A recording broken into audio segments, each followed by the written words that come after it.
बज गए हैं। मैं नहा करके आई हूँ। अब मैं जा रही हूँ रंग लगाने के लिए। तो दोस्तों देखिए, मैंने गणेश जी की पूजा कर रही हूँ।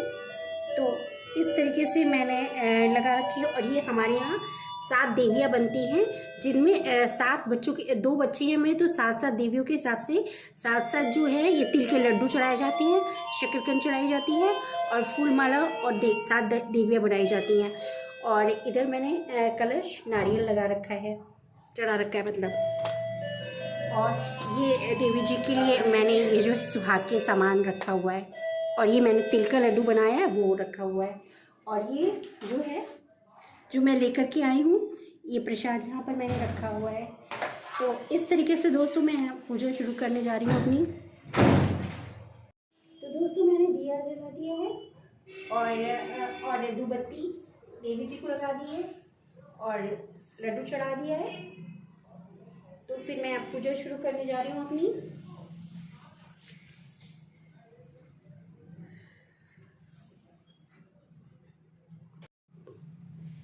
सकट चौथ का त्योहार भी माघ मास की कृष्ण पक्ष की चतुर्थी को मनाया जाता है। इस दिन संकट हरण गणपति गणेश का पूजन होता है। इस दिन पुत्रवती स्त्रियां दिन भर निर्जल रहकर शाम को फलाहार करती हैं और सकट माता का पूरी पकवान चढ़ाती हैं तथा कथा सुनती हैं। इस दिन तिल को भून कर गुड़ के साथ कूटा जाता है। इससे तिलकुट का पहाड़ बनाया जाता है। कहीं कहीं तिलकुट का बकरा बनाकर उसकी पूजा करके घर का कोई बालक उसके चाकू से गर्दन काटता है। कथा, किसी नगर में एक कुम्हार रहता था। एक बार जब उसने बर्तन पकाने के लिए आवा लगाया तो आवे में बर्तन नहीं पके। कुम्हार ने इसकी राजा से फरियाद की कि राजा ने पंडित को बुलाकर पूछा, तो पंडित जी ने कहा कि हर बार आवा लगाते समय बच्चे की बलि देने से आवा पक जाया करेगा। राजा का आदेश निकल गया, बलि आरंभ हो गई। एक बार सकट के दिन एक बुढ़िया के एक मात्र पुत्र की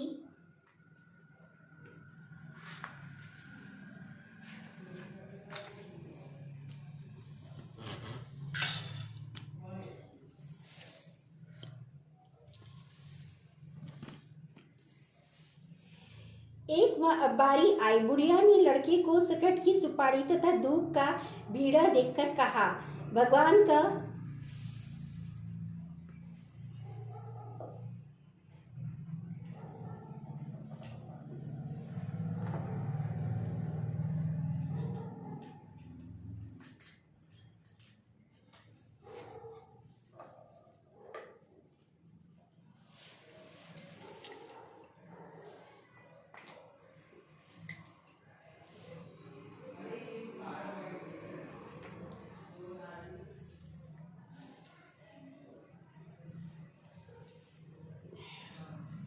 भगवान का नाम लेकर आवे में बैठ जाना, सकट माता तुम्हारी रक्षा करेगी। बालक भगवान का नाम लेकर आवे में बैठ गया। बुढ़िया सकट माता के सामने बैठकर पूजा करने लगी।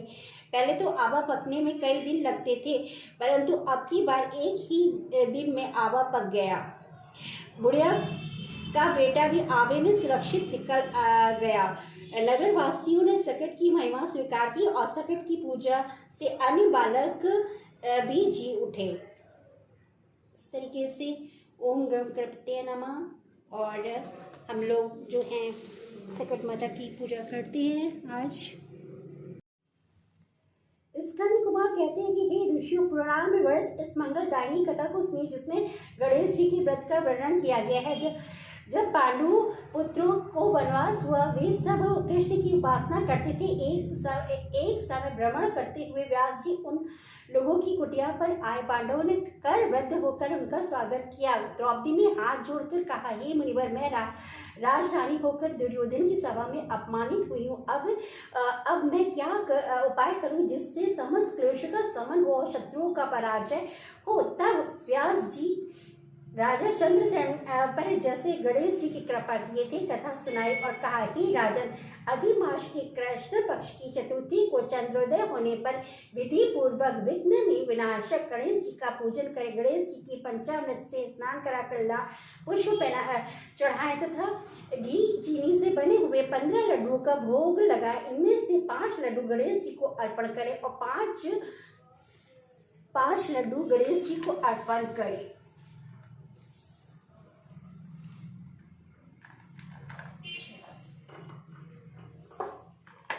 5 लड्डू गणेश जी को अर्पण करें।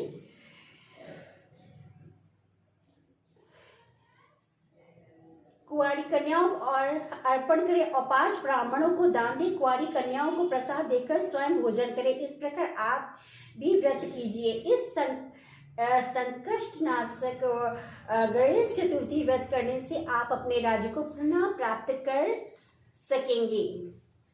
इस प्रकार से श्री गणेश चालीसा। श्री गणपति सदगुण सदन कविवर वदन विशाल विघ्न हरण मंगल करण जय जय गिरजा लाल।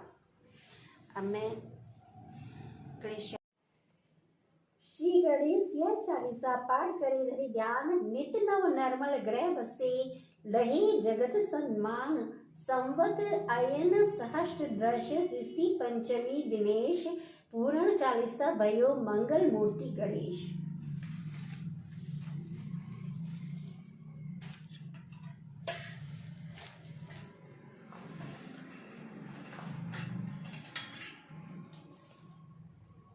जय गणेश जय गणेश जय गणेश देवा।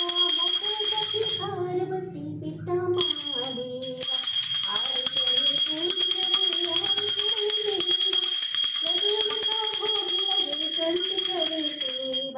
दीनन की लाज रखो सम।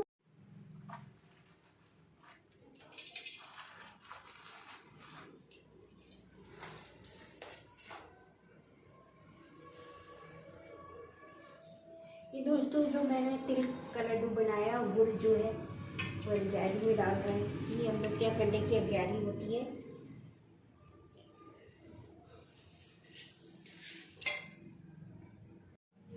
और इसमें मैं घी डालने जा रही हूँ।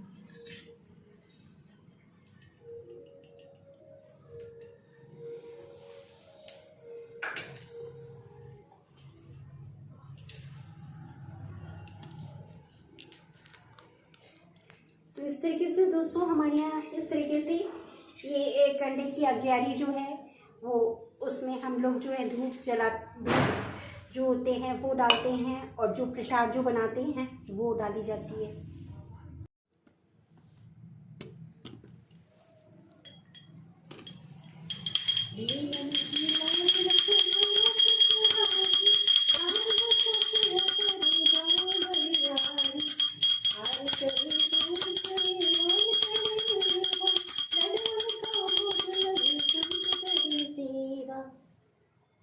एक दंत दयावंत चार भुजाधारी। मस्तक सिंदूर सोहे मुंस की सवारी। हार चढ़े फूल चढ़े और चढ़े मेवा। लड्डून का भोग लगी संत करे सेवा। ओम गम गणपति नमः। ओम गम गणपति नमः।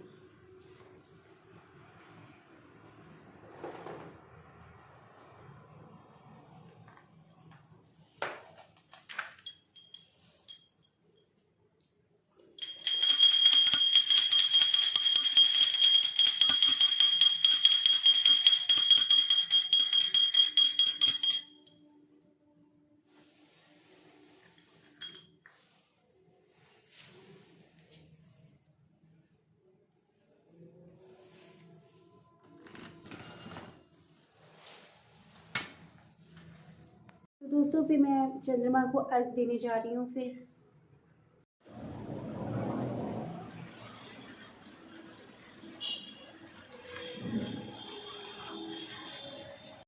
आप सभी महिलाओं को सकट की बहुत बहुत बधाई हो और सभी के बच्चे बहुत तरक्की करें, आपकी आज्ञा का पालन करें और बहुत घर का नाम रोशन करें। तो इसी के साथ मैं आज का ब्लॉग फिनिश करती हूँ। नमस्ते, सत श्री अकाल और सलाम वालेकुम। बाय। अगले ब्लॉग में फिर मिलती हूँ।